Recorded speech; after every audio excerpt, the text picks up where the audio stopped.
Yeah, okay, right. So thank you very much. So I'm coming back again, Mr. Kwame, with the English Sharp Sharp Free. Voilà, donc je suis encore de retour avec le document, Monsieur Kwame, avec le document anglais Sharp Sharp 3. Voilà, donc nous faisons ces vidéos-là, ces cours en vidéo, pour donner à ceux qui n'ont pas le temps de lire, ou bien ceux qui n'aiment pas lire, pour qu'ils puissent en sortir réellement du document pour mettre en pratique. Voilà. Donc, on a fini avec le chapitre 1 qui est English Reading Method. Le chapitre 1 qui est la méthode de la lecture de English Reading Method, méthode de la lecture. Voilà. Et nous sommes maintenant avec le chapitre 3, chapter 2, English verb tenses, les temps verbaux en anglais. Voilà, donc lorsque vous voulez faire la pratique de l'anglais, la première des choses, c'est la lecture. Il faut apprendre à lire d'abord. Donc, c'est pour cela qu'on vous a donné les deux éléments. The alphabet, l'alphabet, and the vowel sound, and the consonant sound, et les sons du voyelle, du consonne, voyelle, consonne. Si vous utilisez les deux, ça va vous faciliter la lecture. Maintenant, après la lecture, il faut que la personne maintenant arrive à faire des phrases. Et pour faire des phrases, tu as besoin de tenses. Les tenses sont les temps verbaux. Et puis cela, pour le débutant, il a besoin de ces 5 temps verbaux urgents. Voilà. Donc c'est pour cela que nous allons faire le cours de ces 5 temps verbaux urgents. Mais pour cela, on commence d'abord avec le temps verbal au présent. Present simple tenses. Le temps du présent simple. Ok? Le temps simple du présent. Voilà. Mais pour commencer, on va commencer avec personal pronouns. Personal pronouns, ça veut dire les pronoms personnels. Voilà, donc pour faire la conjugaison, on a besoin des pronoms personnels. Voilà, donc voici les pronoms personnels en anglais. On va utiliser les pronoms personnels pour faire la conjugaison. Voilà, donc les pronoms personnels en anglais, on a d'abord I. Voilà, donc je mets en parenthèse les sons, comme il faut lire les sons de, voilà. Le I signifie en français je. Voilà, donc lorsqu'on dit I, ça veut dire je. Le you, ok, c'est même you, ok, même son. En parlant sur les sons, you qui veut dire tu, voilà, you qui veut dire tu, voilà. Maintenant on a le he. Après le I, on a le he. Voilà, donc on a le he. He qui signifie en français il au singulier. À la troisième personne du singulier, on a le she. Voilà, on a le she. Ce qui est en parenthèse, c'est le son de ces pronoms-là. Ok? Le she qui veut dire elle au singulier. La troisième personne du singulier. Et on a le it. Voilà, ok? Le it, même it qui veut dire le ou la, ok, voilà, le ou la utilisé pour les animaux ou les choses, ok, voilà, et on a le oui, voilà, ici c'est le oui qui veut dire nous, ok, voilà, sorry, le oui, voilà, le oui qui veut dire nous, oui veut dire nous, ok, oui veut dire nous. Après le oui, nous avons le you. Voilà, donc on a le you. Le you qui veut dire vous. Voilà, donc le you, ici, il est utilisé, on peut l'utiliser pour tutoyer ou bien pour vous voyez. Tutoyer pour dire toi et le vous voyez pour dire vous. Voilà, donc le you qui veut dire vous aussi. Et maintenant, on a le they. Le they qui veut dire il. They. Voilà, they ou bien they. Voilà, they ou bien they. Je mets le they ou bien they pour vous montrer que le TA c'est dit va ou bien da. Voilà. So, if I can, si je vais effacer et puis pour bien écrire pour vous, voilà, on peut dire they pour ceux qui lisent le TH va et on peut dire they. Voilà, pour ceux qui lisent le TH da. Voilà, donc il veut dire en français, qui signifie en français il au pluriel ou bien elle au pluriel. Voilà, donc pour cela, on va commencer la conjugaison ou elle au pluriel, ok? Ou elle au pluriel, voilà. Alors, comme on a dit, le present simple, le verbe c'est le temps du présent, on va choisir 3 verbes qu'on va conjuguer pour present simple pour vous, qu'on va conjuguer pour présent simple pour vous. Donc, on a les 3 auxiliaires. Voilà. Donc, ces 3 auxiliaires, on va commencer avec l'auxiliaire. On va commencer avec l'auxiliaire to be. L'auxiliaire to be, c'est l'auxiliaire qui signifie en français l'auxiliaire être. Voilà, qui signifie l'auxiliaire être. Donc, lorsque nous sommes en français, au présent simple, on va dire I am. On va dire I am.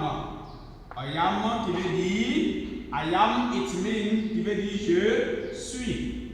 Voilà, I am. Après, I am, on a you are. You are. You are qui veut dire tu es, qui signifie en français tu es. Ok.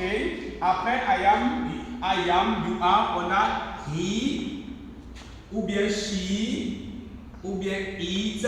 Ok. Voilà. He, she, ou bien it, is, qui signifie en français il ou elle est. Il ou elle est. Voilà, il ou elle est. Après, on a we are. We are. We are, qui veut dire nous sommes. Signifie en français oui qui est nous. Voilà, donc we are qui est nous sommes. Ok. You are. Après, on va voir maintenant you are. Ok. You are qui veut dire vous êtes. Qui veut dire vous êtes. Ok. Voilà. Vous êtes. Voilà. Vous êtes. Alright. Et on a they are. They are. They are ou bien they are. Ok. Qui veut dire ils. They are qui veut dire ils ou bien elles. Ils sont ou bien elles sont. Voilà. Ils ou elles au pluriel sont. Donc si on va dire I am, je suis. You are, tu es. He, she, it, is, il ou elle est. We are, nous sommes. You are, vous êtes. And they are ou bien they are, ils ou elles au pluriel sont. On a l'auxiliaire avoir. To have, c'est l'auxiliaire avoir.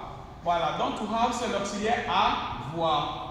Avoir. Au present simple, on va dire I have.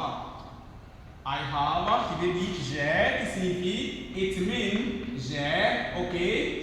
Après I have, on va dire you have, ok. On va voir you have or you have, ok. Alright, you have qui veut dire tu as, ok. Voilà, qui veut dire tu as. Après you have, on va voir he or she ou bien it has. Ok? Or it has. Right? Donc à la troisième personne, vous voyez qu'à la troisième personne du singulier, en anglais, il y a un changement. Ouais, ça prend un S et un S. Donc en anglais, à la troisième personne du singulier, il y a un changement. Donc le verbe prend un S, le radical du verbe prend un S. Voilà, donc on va dire he, she, it has. On a we have, qui veut dire nous. It means into French, qui signifie en français, nous avons, ok. Nous avons, we have. Maintenant,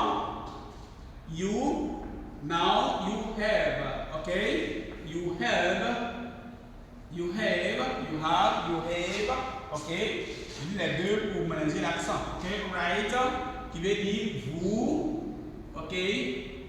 It means into French, signifie en français vous avez, ok. Vous avez and they or they, or they, ok. Have, they or they, qui signifie il ou elle. They or they have, qui signifie il, ils ou bien elles ont. Il ou elle au pluriel ont. Voilà, on va terminer la conjugaison avec le verbe l'auxiliaire to do. Ici, to do c'est un verbe, le verbe faire. Mais ici, il est utilisé parfois comme un pronom, voilà, pour pouvoir conjuguer. Ok, voilà, donc il veut dire faire, to do. Voilà, donc, lorsque on va le conjuguer au présent simple, la conjugation au présent simple va nous donner I do. I do, qui veut dire je fais. Ok, I do, je fais. Ok, alright.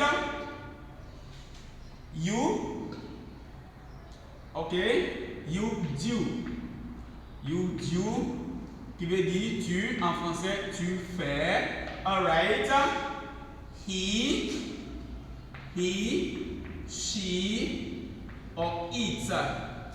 Does, il ou elle au singulier. Does, il ou elle au singulier, c'est does. Ce qui veut, it means into French, il signifie en français il ou elle au singulier fait. Ok, alright. We do. We do. Nous faisons signifie en français means into French. Nous. Ok, nous faisons. Voilà, nous faisons. Ok, voilà, you do. You do. Ok, you do means into French signifie en français vous faites. Ok, vous faites. Ok, ça va? Vous faites. Et pour finir, they or they. They or they, je dis they or they, pour ceux qui lisent le TH, ils vont dire they. Ceux qui lisent le TH, ils vont dire they do. Voilà. Donc, il signifie, it means into French, ils ou elles font. Il ou elle au pluriel font. Voilà. Ici. Ok. Right. Donc, voici un peu le present simple. Donc, ici, la remarque qui est faite, c'est que à la troisième personne du singulier, le verbe au présent prend un S. Donc, ici, le do devient does. Ok. Ici, le to have. To have, l'auxiliaire au present simple. L'auxiliaire avoir, to have devient has. Il prend un S et l'auxiliaire to be, à la troisième personne du singulier, prend un S. Alright. Voilà, il y a d'autres choses encore, mais pour le débutant, il doit déjà connaître ça. Donc, essayez de prendre un verbe, essayez de le conjuguer à la troisième personne du singulier et ça va aller. Right, so thank you very much. Voilà pour la prochaine vidéo. On va continuer